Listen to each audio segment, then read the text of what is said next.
Hola a todos y bienvenidos a mi canal MundoTube. Espero que el contenido sea apropiado para lo que necesitan y si no encuentras lo que buscas solo pídelo en la caja de comentarios.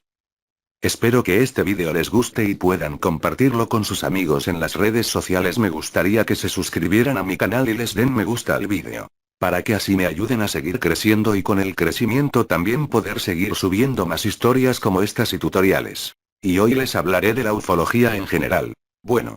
La ufología, calco del inglés ufology, palabra formada a partir de las siglas UFO, Unidentified Flying Object, en español ovni por objeto volador no identificado, también conocido en español como ovnilogía, es el estudio del fenómeno ovni a partir del análisis del material relativo al mismo. Fotografías, vídeos, presuntos testimonios sobre avistamientos, informes de radar, etc., con el objeto de proponer hipótesis sobre su procedencia.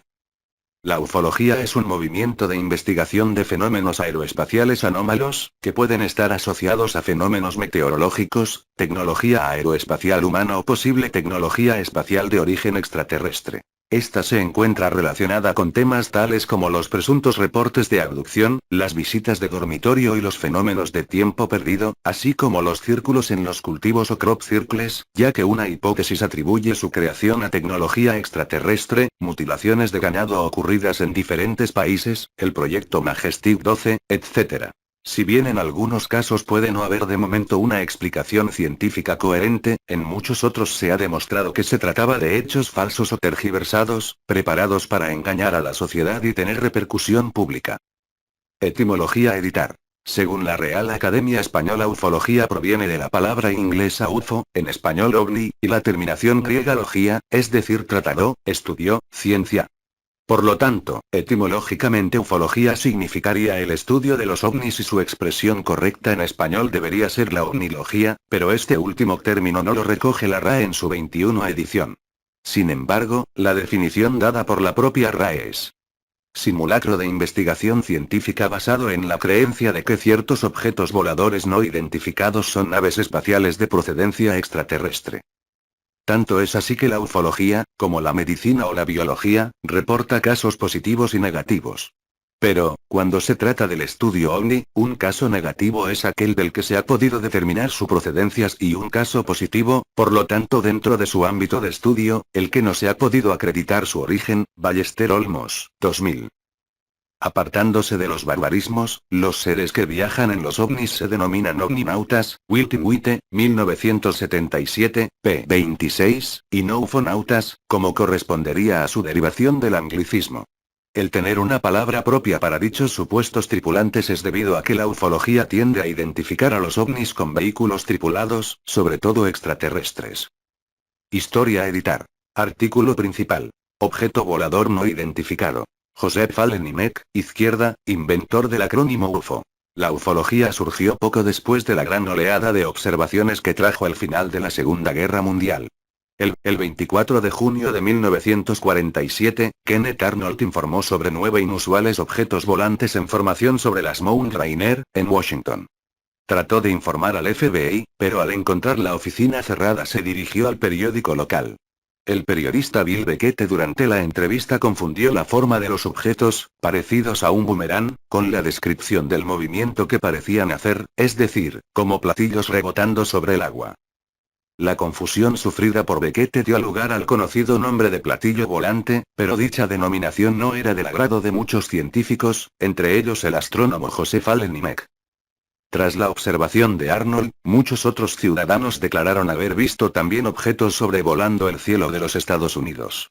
Ante la posibilidad de que ingenios extranjeros, especialmente soviéticos, estuviesen violando el espacio aéreo estadounidense, la administración de Harry S. Truman puso en marcha el proyecto Shingo en 1947, para conocer qué había de cierto en el creciente número de observaciones. Wilton Witte, 1977, p. 11.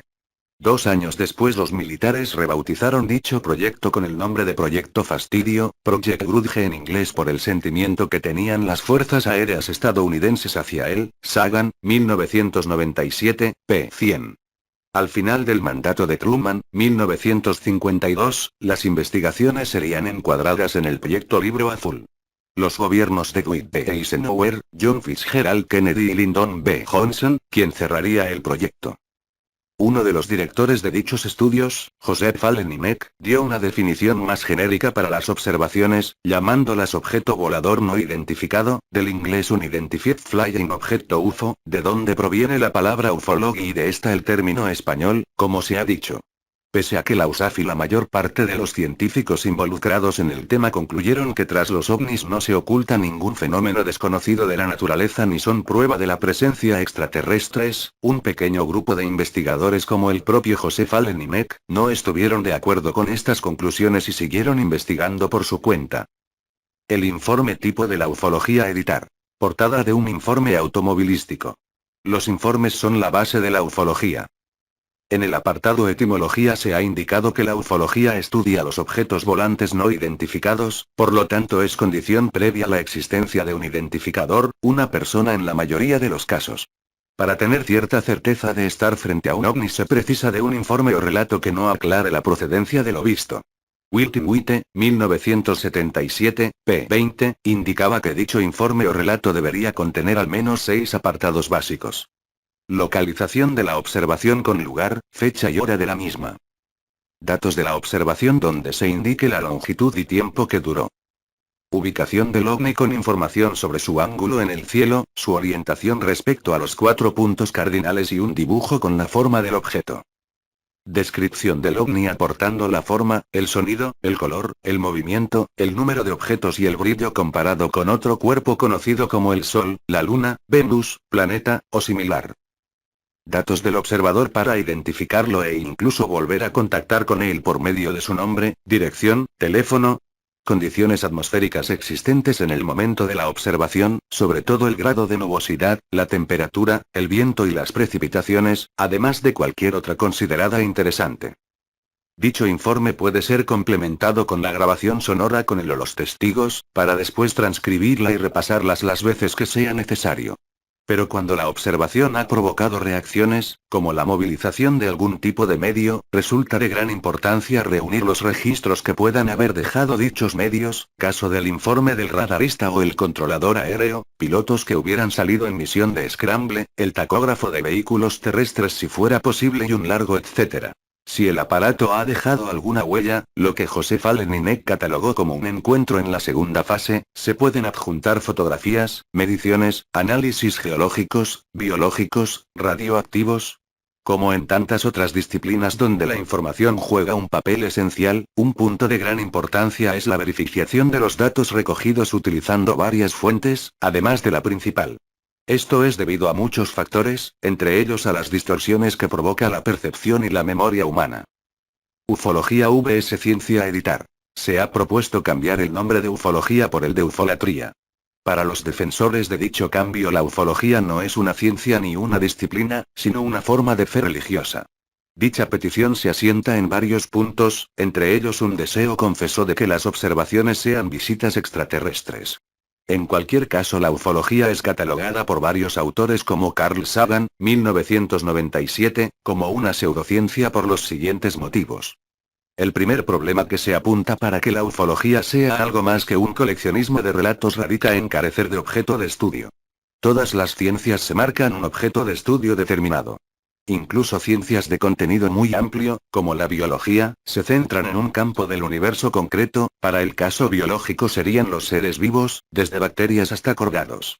La ufología, por su parte, se basa en lo que no se ha determinado, lo que no se ha podido conocer o identificar, es decir, estudiar todo lo que no es. Se podría concluir, como hace Luis Ruiz Nóguez, que lo realmente analizado es el pequeño número de casos resistentes a explicaciones físicas, aeroespaciales, meteorológicas, astronómicas, psicológicas, etc. Con todo, autodenominados ufólogos, como Vicente Juan Ballester Olmos, 2000, p. 32, sostiene que los casos positivos no muestran un patrón, o varios, por el que puedan obtenerse conclusiones, ni un grupo de características comunes. Cada positivo es único, por lo tanto sería necesaria una ciencia o disciplina para cada uno de ellos al no haber nada genérico que analizar. Una segunda razón esgrimida por sus detractores es que la ufología deja en otros la carga de la prueba. En ciencias como la mencionada biología, quien afirma haber realizado un descubrimiento debe ser quien aporte pruebas que convenzan a la comunidad tras una revisión por pares. Un ejemplo puede ser el descubrimiento de un celacanto vivo, animal que se consideraba extinto hace millones de años. En este caso se pudo analizar lo que quedaba del ejemplar e incluso capturar otros con posterioridad. Otras veces, como cuando se descubrió el okapi, se aportaron datos que permitieron confirmar el descubrimiento, como el lugar o la fecha de la observación. Otros profesionales pudieron ir y corroborar la existencia de una especie no catalogada, Menéndez, 2000, p. 88. En ufología uno de los documentos que suele presentarse como prueba son fotografías, pero imposibles de volver a tomar por otra persona con otra cámara, porque los objetos fotografiados ya no están allí, la verificación es imposible. Además, ninguna foto de las presentadas ha supuesto un aporte de conocimiento de alguna clase. Unas por estar demasiado lejos, otras por ser demasiado borrosas, otros por descubrirse causadas por objetos conocidos y otras por ser bulos. Durante varias décadas existía cierta lógica sobre la inexistencia de fotos detalladas. Hasta comienzos del siglo XXI las cámaras eran voluminosas y no muchas personas tenían una y menos aún la llevaban consigo a todas partes. Sagan, 1997. En los años 70 se comentaba que nunca había sido posible grabado ni fotografiado un accidente aéreo ni automovilístico en el momento de producirse. Sin embargo, con la proliferación de las televisiones locales y después la tecnología digital, millones o miles de millones de personas llevan a todas partes consigo cámaras de cierta calidad, en los teléfonos móviles y, sin embargo, no aparece una prueba incuestionable de visitas extraterrestres. Uno de los defensores de este argumento es Steven Spielberg, en los años 70 creyente en la posibilidad de visitas extraterrestres y escéptico posteriormente. La ufología esgrime argumentos más persuasivos que demostrativos. Académicos como Ricardo Campo muestra la falacia del residuo como el principal de dichos argumentos persuasivos. Según esta falacia, siempre queda un porcentaje de casos sin explicación. Dichos casos inexplicados son la prueba de que aún existe algo misterioso e incluso por encima de la capacidad del ser humano. Dicho argumento ha sido respondido indicando que no hay nada de anormal en la existencia de un pequeño porcentaje de casos no resueltos. En cualquier disciplina con suficiente número de investigaciones siempre quedan algunas que no han podido ser aclaradas por distintos motivos. Existen crímenes sin explicación y accidentes de los que no se conocen sus causas, lo que no es una demostración de la existencia de hombres lobo o cualquier otro ser demoníaco. Unido al punto anterior, científicos como Javier Armentía han indicado que la ufología no ha reportado conocimiento alguno. En el supuesto de que la causa última fueran visitas extraterrestres, la ufología no ha revelado la existencia de ningún exoplaneta, ni ha dado pistas para detectar ninguna señal inteligente, ni ha realizado aportes en metalurgia, aeronáutica, microelectrónica, propulsión. Sagan, 1997. En los años 70 la empresa Avro Aircraft investigó si la forma de platillo podía ofrecer mejores prestaciones aéreas que otras configuraciones. Estados Unidos retomó la investigación y siguió financiando los prototipos, pero estos nunca se acercaron a las capacidades esperadas, además de ser sumamente inestables. Unas de las razones de los escasos aportes de la ufología la da Luis Alfonso Gámez al indicar que la literatura ufológica siempre ha ido por detrás de la ficción científica. Así los mensajes para preservar el planeta fueron divulgados antes en películas como Ultimátum a la Tierra que por los contactados, lo mismo que las abducciones, que habían aparecido en los tebeos décadas antes que los SEAL dejaran haber sido subidos a un platillo volante. Por último, otra de las objeciones a la ufología radica en que no persigue obtener nuevos conocimientos, sino el lucro personal de los más conocidos ufólogos, por medio de creación de movimientos exotéricos, pronunciación de conferencias e ingresos por publicaciones de todo tipo. Pese a ello, autores escépticos como Luis Alfonso Gámez hacen una salvedad y reconocen que se pueden encontrar ufólogos serios y que buscan ampliar el conocimiento, pero generalmente la seriedad de un ufólogo es inversamente proporcional a su volumen de ventas, apunta el autor español. Fernando L. Frías ha constatado que no se trata solo de divulgar historias sin verificar, se trata incluso de inventar historias como una práctica regular e incluso cotidiana. La ufología como práctica en declive. Editar. La ufología ha ido ampliando sus campos de interés con el tiempo. Inicialmente recopilaba informes de casos ocurridos en las 3 fases descritas por INEC durante sus trabajos en el proyecto Libro Azul: observación, análisis de huellas o indicios y visión tripulantes. Pero en 1961 el matrimonio compuesto por Betty y Barney Hill afirmó haber entrado en una nave extraterrestre y ser explorados por sus ocupantes. Tras esto las llamadas abducciones comenzaron a proliferar. Ballester Olmos, 2000, p. 33, con distintos relatos sobre las exploraciones corporales practicadas por los ovninautas. Más adelante algunos afirmaron haber sido implantados con dispositivos. Posteriormente la ufología también recogió casos de cultivos aplastados en formas geométricas e incluso algunas testigos afirman haber mantenido relaciones sexuales con extraterrestres llegando a quedar embarazadas. Sagan, 1997. Asimismo, casos de los que también se ocupa la ufología son las llamadas visitas de dormitorio, donde los testigos afirman que son secuestrados en su dormitorio y llevados hasta la nave extraterrestres para ser examinados allí de diferentes zonas. Los testigos declaran no poder moverse e ir levitando hasta el ingenio. Según académicos como Eduardo Angulo o Luis Alfonso Gámez, toda esta deriva es síntoma de un decaimiento de la ufología, en lo que a atención y número de publicaciones se refiere. Además, añade Angulo, a tenor de lo aparecido en películas de ficción científica, la ufología tiene muy poco futuro y quizá sus nuevos temas sean sobre microbiología extraterrestre, uno de los pocos campos donde se han rodado nuevos títulos. Por su parte, Gámez mantiene que dicha deriva ha hecho que la ufología esté destruyéndose a sí mismo, porque ya no le queda más por inventar.